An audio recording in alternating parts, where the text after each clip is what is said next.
जय हिमालय जय भारत। संसार भर में हिमालयी लोग यूट्यूब चैनल देख रहे आप सभी का स्वागत है और मैं हूं भारत की राजधानी नई दिल्ली से डॉक्टर हरीश चंद्र लखेड़ा। क्या सच में ब्राह्मणों का जन्म ब्रह्म के मुख से हुआ है? क्षत्रिय का बाव से, वैश्य का जंगा से और शूद्र का पैरों से जन्म हुआ है? सनातन धर्म के ग्रंथों के इस कथन में कितनी सत्यता है, इसी फिलॉसफी पर मैं इस बार बात करूं। परंतु सबसे पहले मैं यह भी बता दूं कि मुझे चार्ल्स डार्विन की थ्योरी यानी थ्योरी ऑफ इवोल्यूशन यानी विकासवाद के सिद्धांत पर पूरा विश्वास है। डार्विन ने मनुष्य और जीव जंतु के क्रमिक विकास का सिद्धांत दिया था। डार्विन के सिद्धांत के अनुसार प्रकृति क्रमिक बदलाव के माध्यम से विकसित होती है। सभी जीवों के पूर्वज एक ही हैं। डार्विन का मानना था कि दुनिया की अलग अलग भौगोलिक परिस्थितियों में जीवित रहने के लिए जीवों की प्रजातियां बदलती गई। सभी प्रजातियां एक दूसरे से संबंधित हैं और धीरे धीरे विकसित हुई। एक बात यह भी कह दूं कि मैं एमएससी मैथमेटिक्स भी पढ़ा हूं और मैं मानता हूं कि प्रकृति के नियम सभी के लिए एक समान है, यानी संसार में प्रत्येक व्यक्ति का जन्म नारी और पुरुष के संयोग से ही होता है। इसके बावजूद मैं कह रहा हूं कि वेदों में जो कहा गया है उस बात में दम है कि ब्राह्मणों का जन्म ब्रह्मा के मुख से, क्षत्रियों का बाहु से, वैश्यों का जंगा से और शूद्रों का पांव से हुआ था। इस बात में दम है और यह कथन इस तरीके से है कि ब्राह्मणों से मुख मासीद बाहो राजन्य कृतः उरुतदस्य यद वैश्य पदभ्याम शूद्रो अजायत। इसका अर्थ है कि इस समष्टि पुरुष का ब्राह्मण वर्ण मुख है। मुख स्थानीय है, जैसे मुख में गुण है ऐसे सर्वकाल में नग्न रहना, तपस्वी होना, ज्ञानेंद्रियों से युक्त होना, ज्ञानी होना तथा त्यागी होना, ऐसा ही ब्राह्मण का होना चाहिए। भुजाओं में शोधन, रक्षण व त्राण होते हैं, ऐसे क्षत्रिय में होने चाहिए।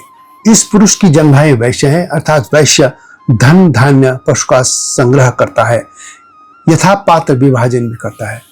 पैरों के तुल्य शूद्र होता है, पैरों के समान श्रम प्रवृत्ति वाला शूद्र है। इसे इस तरीके से लोगों ने कह दिया कि ब्राह्मण का जन्म मुख से ब्रह्म के हुआ, क्षत्रिय का बाव से, वैश्य का जंगा से और शूद्र का पैरों से हुआ। वास्तव में यह कथन एक अलंकारिक भाषा है।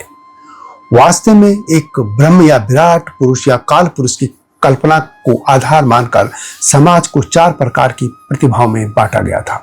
तब इसी तरह के लोगों की आवश्यकता समाज को थी। पहले वे लोग थे जो ज्ञान अर्जित करेंगे और समाज को पढ़ाएंगे, सन्मार्ग दिखाएंगे। दूसरे वे जो समाज की रक्षा करेंगे और आक्रमणकारियों से युद्ध करेंगे। तीसरा वे जो समाज का भरण पोषण करेंगे और अंत में वे जो समाज की सेवा का कार्य करेंगे।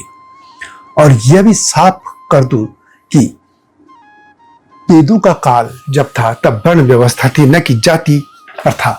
वर्ण व्यवस्था के तहत समाज को चार वर्णों ब्राह्मण, क्षत्रिय, वैश्य और शूद्र में बांटा गया था। इस बात से कोई इनकार नहीं कर सकता। इन वर्णों में उत्पत्ति काल पुरुष के अंगों के कर्म से जोड़ दी गई थी। यह भी कह सकते हैं कि ब्राह्मण, क्षत्रिय, वैश्य, शूद्र को एक फिलॉसफी के तहत विराट पुरुष के अंगों से निकला बताया गया, यानी मस्तिष्क का काम करने वाले ब्राह्मण, हाथ से रक्षा करने वाले क्षत्रिय, पेट भरण करने वाले वैश्य और चलने वाले शूद्र कहे गए। तब जाति व्यवस्था थी ही नहीं, प्रथा यह थी ही नहीं। कर्म के आधार पर वर्ण बदला जा सकता था। धर्म ग्रंथों में यह बात साफ तौर पर कही गई है कि जन्म न जाते शूद्र संस्कारात भवेत् द्विजः वेद पाठात भवेत् विप्रः ब्रह्म जानाति इति ब्राह्मण। अर्थात व्यक्ति जन्मतः शूद्र है, संस्कार से वह द्विज बन सकता है, वेदों के पठन पाठन से विप्र हो सकता है, किंतु जो ब्रह्म को जान ले वही ब्राह्मण कहलाने का सच्चा अधिकारी है। बहरहाल सनातन सभ्यता को देखिए तो समाज हो या ज्योतिष हो या वास्तुशास्त्र, हमेशा एक काल पुरुष को आधार बनाकर इनको वर्णित करने की कोशिश की गई है। यदि हम कुछ देर के लिए काल पुरुष की बात छोड़ भी दें और सामान्य मनुष्य की बात करें तो मनुष्य का मस्तिष्क ज्ञान का भंडार होता है और जो मस्तिष्क में वो है वही मुख से वाणी के तौर पर सामने आता है।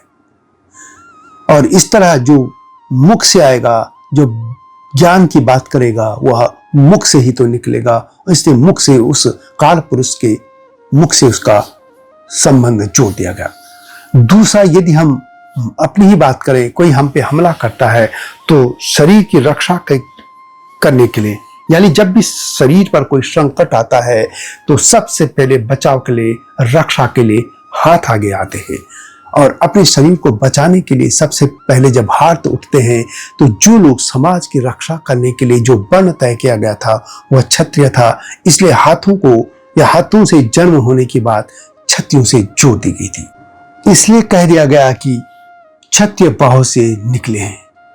पेट पालन यानी व्यवसाय करने वालों की बात वैश्यों से इसलिए जोड़ी गई क्योंकि वे इस काम में थे, और पेट का संबंध या जांघा आगे की जो इस पूरा हिस्सा है वह पेट की बात थी, व्यवसाय की बात थी, पेट उदर भरण की बात थी, तो वह वैश्यों से जोड़ दी गई। और जब पांव की बात है तो पांव चलते हैं, कर्म करने के, कर्म से जोड़ दिया गया था पांव, क्योंकि जो सेवा कार्य से जुड़ी थी वह कर्म करना था, पांव को चलते रहना था, इसलिए उनको शूद्रों से जोड़ दिया गया। और इसलिए कहा गया कि पांव से शूद्र पैदा हुए। एक बात और कह दूं, हर एक मनुष्य को अपने शरीर से प्रेम होता है, हमें अपने शरीर के हर अंग प्रिय होते हैं। शरीर का एक भी अंग न रहे तो आदमी अपंग हो जाता है। और इसी क्रम में हम देखें तो सबसे पहले यदि हम भगवान के भी देखें तो चरण पूजे जाते हैं, बड़ों के भी चरण पूजे जाते हैं, उनको प्रणाम किया जाता है। यानी चरण इतने निम्न नहीं माने जाते हैं जैसे कि लोग इसको आज कह देते हैं। इस तरह हम देखते हैं कि काल पुरुष के अंगों से जन्म लेने की बात वास्तव में मात्र संकेत है, अलंकार है। और यह भी जान लीजिए कि जिन ऋषियों ने, मुनियों ने, विद्वानों ने, ज्योतिषियों ने, प्रकांड विद्वानों ने, ब्राह्मणों ने वेदांग, उपनिषद, पुराण आदि रचे, क्या वो इतने भी समझदार नहीं थे कि मनुष्य के जन्म की प्रक्रिया क्या है? वास्तव में यह एक अलंकार ही बात है, एक संज्ञा की बात है, एक संकेत की बात है।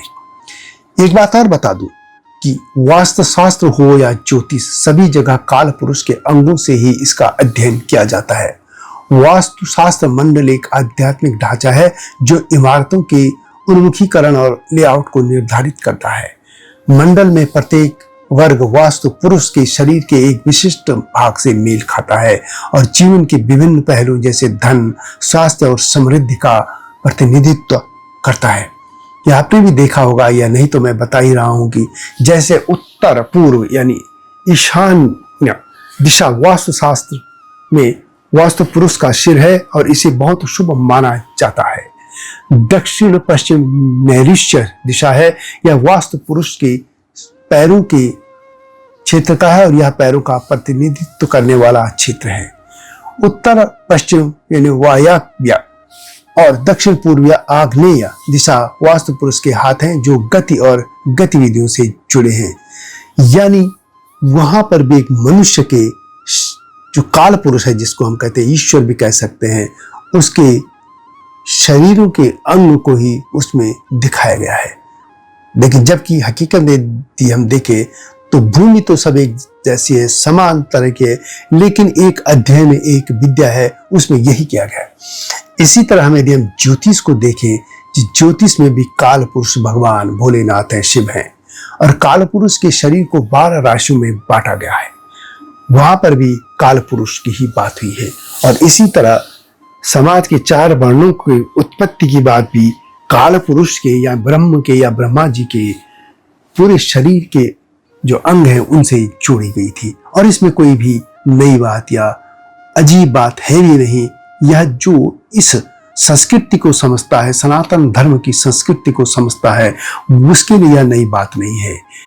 जो लोग इस धर्म और संस्कृति को नहीं जानते वही इस तरह की ऊट पटांग बात करते हैं कि ब्राह्मण मुख से कैसे पैदा हो सकते हैं, क्षत्रिय बाहों से कैसे पैदा हो सकते हैं, या वैश्य जांघों से कैसे पैदा हो सकते हैं, और शूद्र पांव से कैसे पैदा हो सकते हैं। कुछ लोग यह भी कहते हैं कि ब्रह्म ने भारत में ही इनको क्यों बनाया। तो इसका उत्तर यही है कि हर समाज आज भी 4 वर्णों के आधार पर बटा है। वैसे आप और भी कई वर्ण बना सकते हैं, लेकिन मुख्य तौर पर यदि हम 4 वर्णों की बात करें तो हर जगह पुरोहित भी हैं, पादरी हैं, मौलवी हैं, शासनाध्यक्ष भी हैं, राष्ट्राध्यक्ष भी हैं, सेना भी है, व्यापारी भी हैं और श्रमिक भी हैं। और आज के समय में यही तो 4 वर्ण है। अंत में यही कहूंगा कि हिंदू शास्त्रों को सही से पढ़िए और नास्तिकों से दूर रहिए। ब्रह्म के शरीर के अंगों से ब्राह्मण, क्षत्रिय, वैश्य, शूद्रों के जन्म लेने के बाद मात्र संकेत है, क्योंकि यह बातें तब की है जब ब्रह्म व्यवस्था थी, न कि जाति व्यवस्था। जाति व्यवस्था तो बहुत बाद में आई। और मैं साफ कह दूं कि डार्विन की थ्योरी अपनी जगह है, लेकिन समाज के कर्मों को यदि हम आधार माने तो उस हिसाब से ब्रह्म के मुख से, बाहों से, जंघा से, पैरों से मनुष्य की उत्पत्ति की बात जो कही गई है वह मात्र एक संकेत है और एक अलंकार है। यह वीडियो कैसे लगी कमेंट में अवश्य लिखें। जल्दी आऊंगा इस तरीके की स्टोरी के साथ। लेकिन एक बात और, यदि आपको मेरी वीडियो अच्छी लगती है, पसंद आती है, तो इसको शेयर भी कीजिए, लाइक भी कीजिए और चैनल को सब्सक्राइब करना न भूलना। जल्दी आऊंगा नई स्टोरी के साथ।